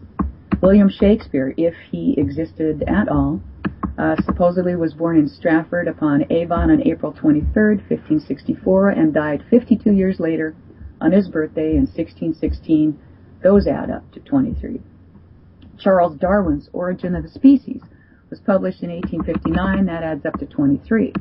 The first Morse code transmission, What Hath God Wrought, was from Bible passage number 2323. There you go, John, who's a biblical guy out there. And the most quoted psalm, or one of them, is Psalm 23, which is, The Lord is my shepherd. Now, some interesting points. The Hiroshima bomb was dropped at 8:15 a.m. on August 6, 1945. 8 and 15 is 23. 6, 1, 9, 4, and 5 also equal 23. 9/11 happened on 9/11/2001, all adds up to 23. If you have not as yet understood that 9/11 involved the Mossad, the United States, which is the military arm of this New World Order, and also the British, then you need to do some homework. There is a chance to do it at rethink911.org. Please go to that, look into it, look at Building 7, look in the mirror, and start asking yourself who and what you're really working for, because we do all the work anyway. We really don't need any pieces of paper or colored metal. We need each other. Yeah, it's and we need to labour. work with each other. I want to leave a bit of room for questions so we can quick forward them over, but something to bear in mind that the listeners need to remember, that we know the banks are insolvent. They're looking to do a bail-in to suck the money out of the system and from us, the people, because the plan of attack, and what I've heard is that they've been doing this for years to build their underground bases, to stock their underground bases, because they know what's going to happen. And this is why, the Irish government, along with all the other governments, are pushing for as much money as they can get off us, because they don't even know why they've had pressure from Europe to get the money and keep putting austerity on the Irish people and everybody in Europe, because they want to suck all the money out of the system as much as they can to help fund their dark projects and black projects, so they can survive whatever is coming. That's what I feel that's been said, and there's a lot of truth in that statement. But we're going to go off to the questions, Karen, and we're going to quick fire them over. We have about 15-20 minutes, so we'll try and get as many questions as we can over to you. Steve? Yeah, Karen, some good information there about the dates. I wouldn't have even, I would never have started adding up figures and coming to 23. It's just it's interesting to hear you say it. It's really supposed to be big. The Paris-bound TWA Flight 800 also exploded, or, was blown out of the sky on July 17, 1996. And interestingly enough, there were 230 passengers and crew, and the two recovered seats with shrapnel damage were 23J and 23K, and that's exactly where the explosion is supposed to have occurred. Wow. Okay. It's not... And we got 23's coming up, so I'm sorry, I just wanted to throw that out again. I thought that's pretty... Oh, and a W in your computer, the W is right there between the 2 and the 3. It's the 23rd letter of the alphabet, and the symbol is 2 points down and 3 points up. I'm just looking at that. Yeah, it is. W is under the 2 and the 3. Is it the 23rd? I'll take your word for that. I was going to go A, B, C, D, F, G, but I won't. That's it's mad. Anyway, that's neither here nor there. John on the chat room. Just one more, and then I'll. Yeah, go on. Good. But this is also something which leads me to believe, as we're looking for things, I think we need to be aware of the 23rd and try just to put peace out there and to be thinking of that and to take peaceful action in your own life on that day, but honorable defensive action as well. Can be peaceful. We need to be pissed off at these guys. The New Age religion has been trying to teach us to forgive and forget and turn the other cheek and bend over. No, if you have a pedophile who repents, does that mean you want him to move into your neighborhood? Or has he violated enough common sense and dignity to whether or not he repents? He needs to be completely living somewhere totally away from children. Totally agree. Let's get the questions done, because we want to get through as many as we can before we have time is up. Okay, John, you've probably seen these, Karen, because I know you are commenting on the chat room as well. But John is wondering, is the 23rd, the date for the 23rd, scuppered now because of the new moon over Jerusalem being late for some unknown and mysterious reason? I am not familiar with that, John, but what I do know is that the media is controlled by 6 corporations. It could be 5. But all the information that they're giving us is meant to go with all the predictions in their holy books. And forgive me, John, but, the Bible wasn't even put into handwritten form until 70 years after, and not really printed until almost 400 years after. And the people in power had the power to edit. So they're putting us toward this. And another quick 23. Each parent contributes 23 chromosomes to their children, which we should also call our children children. Kids are goats, and it's part of the Illuminati BS on having us talk about ourselves in a demeaning way. We have children. They refer to their children as children or offspring, but we have kids. So I want to encourage people to stop saying kids and take into account that you have children, and also that the human biorhythm cycle is approximately 23 days, and it takes 23 seconds approximately on an average for blood to circulate through the human body. Also, the Titanic sank on 4/15/1912, which equals 23. Wow, it just keeps going. There's so many of them. And actually, pardon me for saying this, but Chris has mentioned on the chat room number 23 in his local Chinese is his favourite dish. Can I just add, we have 23 minutes left on the show. No way.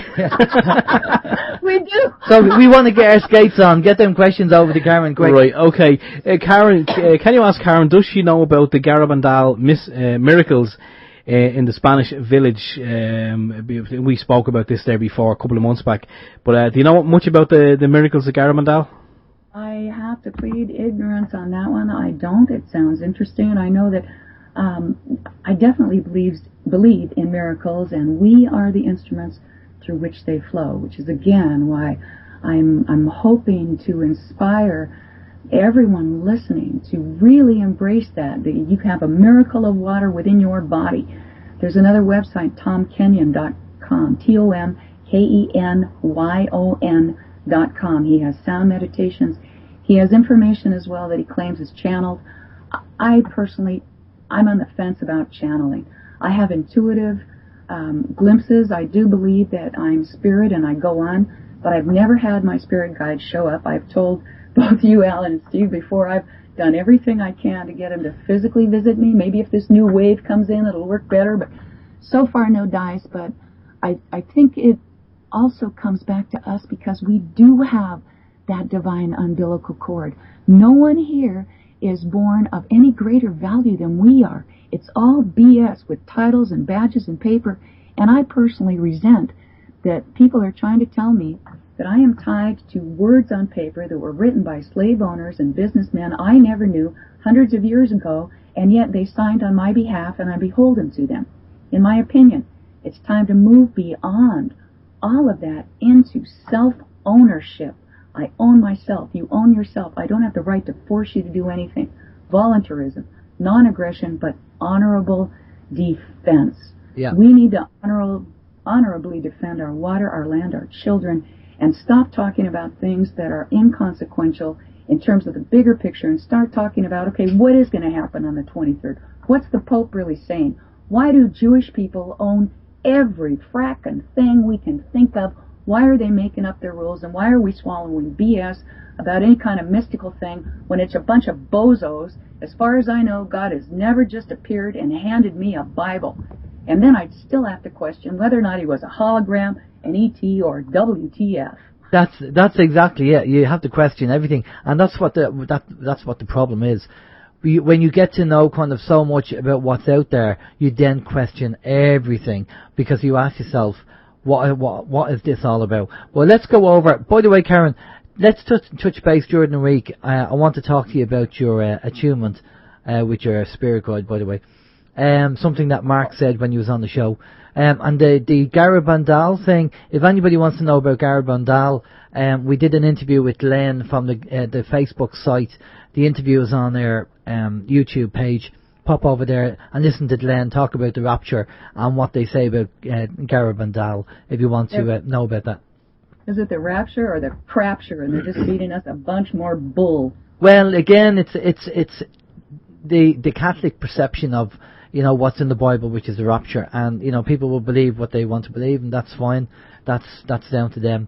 But it's not Catholic from my recollection of being Catholic, and I was born into that religion and went to catechism and all the rest, went to Catholic school for from 1st through 3rd grade, whoopee, but I'll tell you, from 1st through 5th, but when I moved to Catalina in 6th grade, they started teaching things that I learned back in 3rd grade, which is one of the reasons why I didn't feel like I fit in for a long time, and I've had to learn to kind of think for myself. Yeah, no, a lot of people have said that to me when they were in school, that they start questioning the system and the people didn't like it, you know.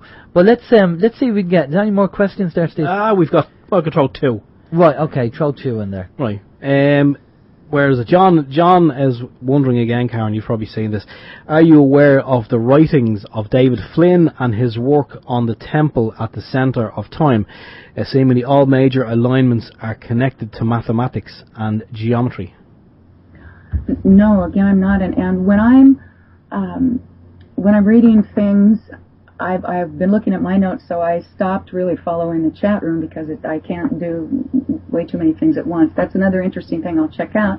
I know that a holographic field is mathematical, and I know that also the fractals are mathematical. If that's really true, the string theory and quantum physics and all that, so it does seem like it's mathematical. Music is mathematical. You can break things down. So, and there are also rumors around that actually everything is being run by some kind of an artificial intelligence, and we're just part of that too. And that Jade Helm is artificial intelligence trying to take over, and that the Zionist agenda is also an AI, and that would be why they don't have any empathy or anything. Yeah, I don't know. Because it's AI. And again, part of the holographic. Again, there's so much. John Irwin said it. When you put the truth into a barrel full of lies, it's very hard to find it. And you just have to do your research. We've one more question. Go ahead, Steve. Well, it's not even a question, it's a comment. I'm actually kind of surprised Karen can't do two things, or can't you do the notes, read the chat, and talk at the same time. Because being a woman, I know, because I live with one, obviously, you can do at least 10 things at once. But anyway. I can fry up the bacon, put it up in fire, and never let you forget you're a man. I wish I knew all the words, because I'm a woman. WOMAN. As I was just saying on the chat, you do have a beautiful singing voice. Anyway, John. I have something I'd like to do actually for you guys, if you don't mind. We don't have the time, Karen. I'm afraid. Sorry, that we're going to have to do it again because I'm sorry, but we've a few things to have a chat about. But we will do it again as long as the asteroid doesn't hit the planet on Wednesday. See, but you might not have a chance, and it's just lyrics called In the Background. Right, how quick is it? It's very quick? It's very quick. Right, go ahead. All right. I want to sing you a song, but you won't understand how everything wrong has all been well planned. And in the background, where the money is king, in the background, you buy and sell everything. In the background, on your knees kiss the ring, it's in the background. I want to tell you a tale, and it isn't a fable. You and your family are all on the table. In the background, where is the money they hide? In the background, your loan is denied. In the background, better swallow your pride. It's in the background. There you go. Brilliant stuff. Well done. Well done. Well done. Well done. Well, you are a singer, and you've done a lot of singing professionally as well. So we know you have the ability to do that. Right, we've one more. Oh, you made the comment. It's not even a question, it's a comment. It's John a comment, just says, okay. Karen is right about some of the biblical manuscripts being manipulated, but John has researched biblical history for years, and he feels that there is a simplistic denial of all things biblical, but remember that the elites have always sought to destroy. That's right, the evil, lying, inbred, traitorous eugenicists. Okay. Well, that's brilliant, Karen.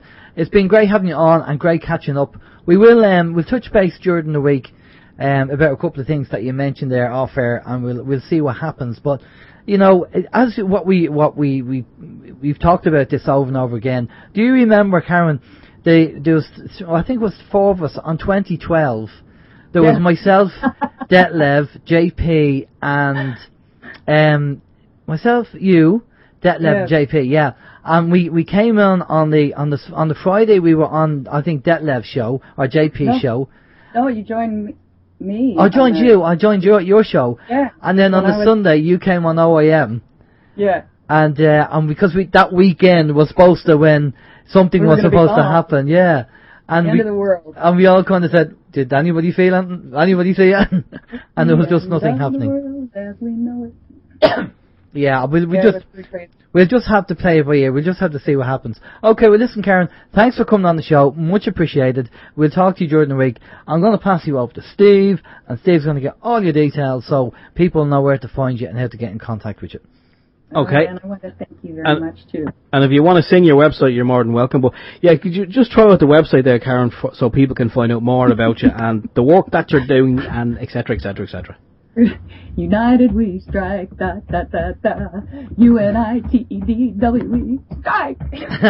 We do have a song that's like that, so it's UnitedWeStrike.com.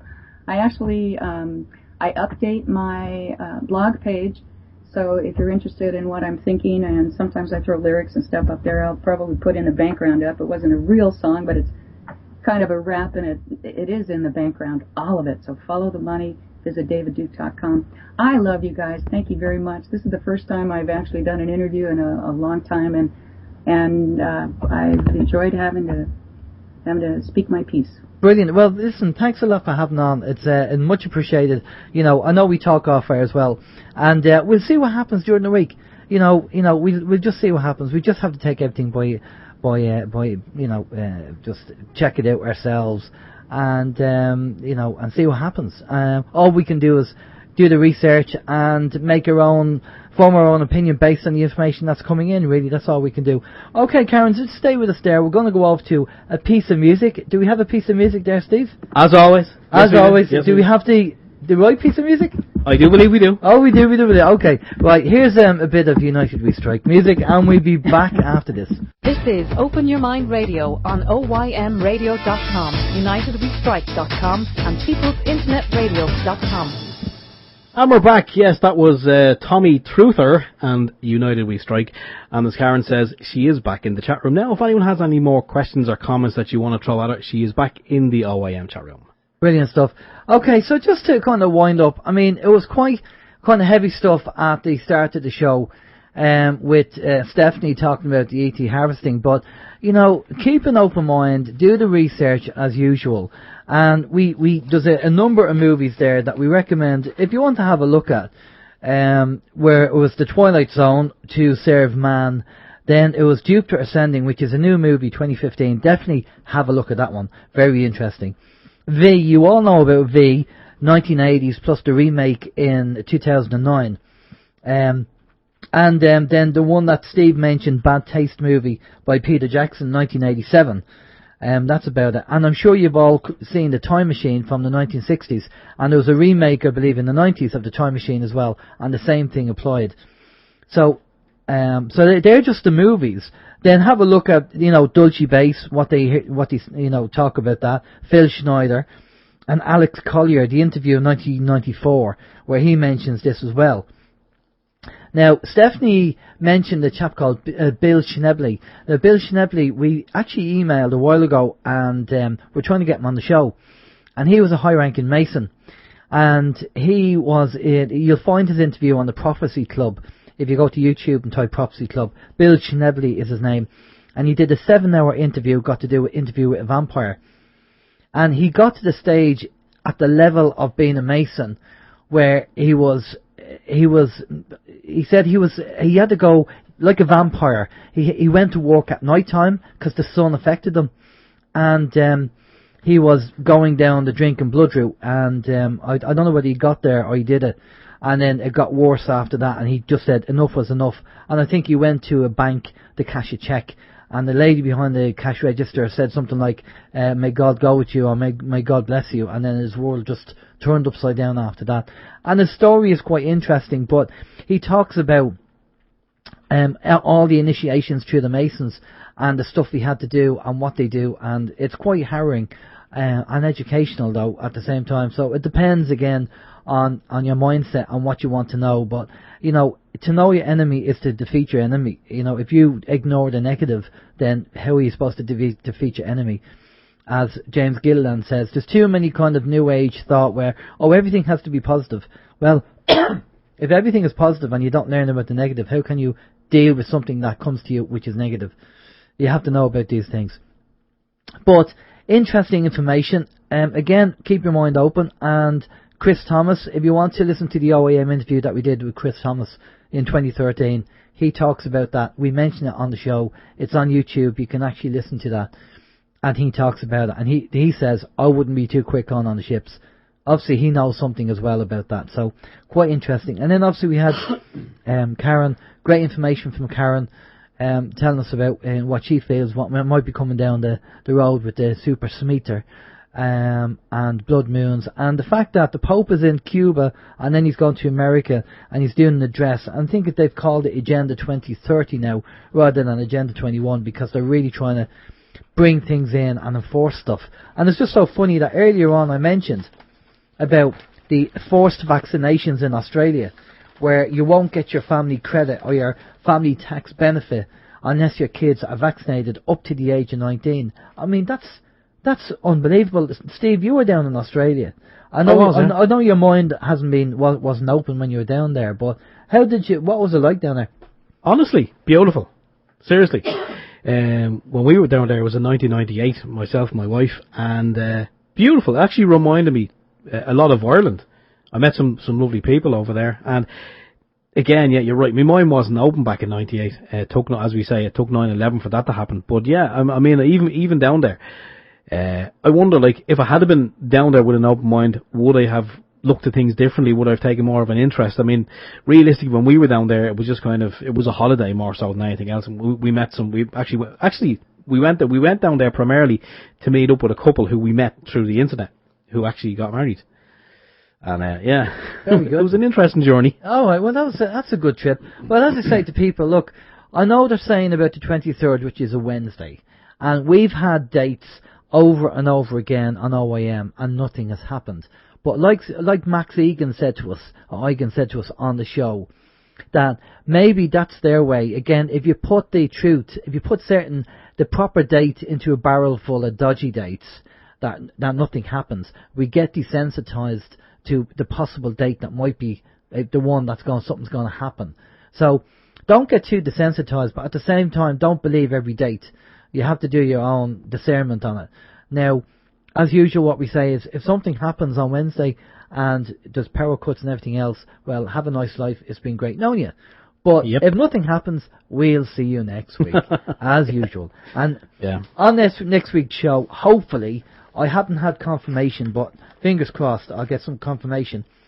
We're planning to have Katrin Albrecht on, who's an expert in RFID and Big Brother, and what they're planning with the RFIDs, the chipping and everything else. That seems to be escalating massively. Yeah. About people being microchipped. It's just, I'm seeing it everywhere now, and it's getting disturbing. So hopefully, if Katrin can confirm that she's going to be on the show, then that's going to be great information. We'd enjoy. It's going to be great having Katrin on the show. I'm just thinking that Agenda 2030. Yeah.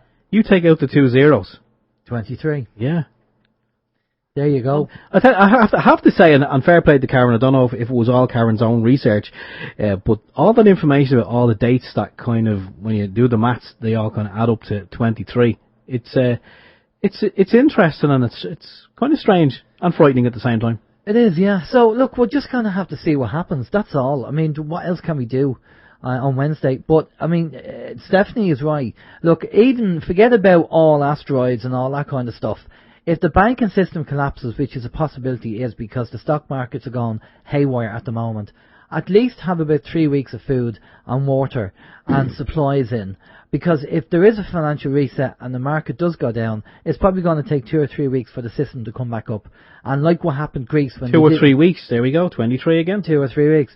Like what happened in Greece, when the banks closed for the week, there was people trying to get the money out to get their medication, and they couldn't get the money out, and there were a lot of people upset. So, look, we're just saying it's better to have it and not need it, than need it and not have it, okay? If you have extra food, nothing happens, then no big deal. Okay, you just have extra storage of food. But if something happens, at least you have it in, just in case.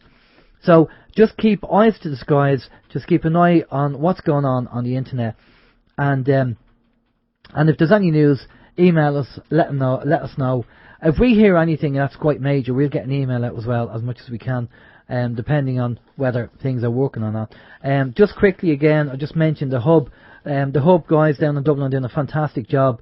If you have any old computers, printers or laptops, functional, not like crap, but, something that does work, XP upwards would be fine. They'll be happy to accept them to help out, because they're a great team of people down there doing great work. But that's the news at the moment. Again, we have a good few guests coming on in the next few weeks. That's going to be interesting. So that's really it. All we can say is, take it easy, stay safe. This is myself, Alan James. If you have any news, let me know. Thanks to everybody that's coming on the show. A big thanks to David as well for donating the equipment. The big help, David. Thank you very much for that. And a great chat. Enjoyed the chat with you as well that night. Sitting in the car park. I'm sure people thought it was a bit dodgy too, guys. But there you go. That's just the way it is. Probably thought you were drug dealing or something. Outside. Super value. Yeah, what I didn't realise is you were peddling something, all right, peddling the truth. That's it, peddling the truth, educating. So, anyway, take care. As I say, fingers crossed we have Katrin Albrecht on next week. If not, I'm sure we're going to have a good guest anyway. Take care. Bye-bye. Okay, and the last word to myself, it's been fantastic information. The night has absolutely flown, brilliant information, and fair play to Karen for coming on and singing us a song as well. I'm not sure if Karen has any of her songs up on her website there, unitedwestrike.com, but do check it out anyway. It's full of great information, and you will see information to the marathons as well. Also on that website you can check out Karen's Corner, where she posts her information, her thoughts on her blog, and it's all good information. As Alan said, if the world doesn't go to hell in a handbag, we'll see it all again next Sunday. If it does, it's been an absolute pleasure. The past 5 years have been a blast. Whatever realm or wherever we go to after this, I'm sure we'll be hooking up and doing it over there as well. So, for myself, Stephen George, take it easy, and we will speak to you hopefully in 7 days. Take care. Bye-bye.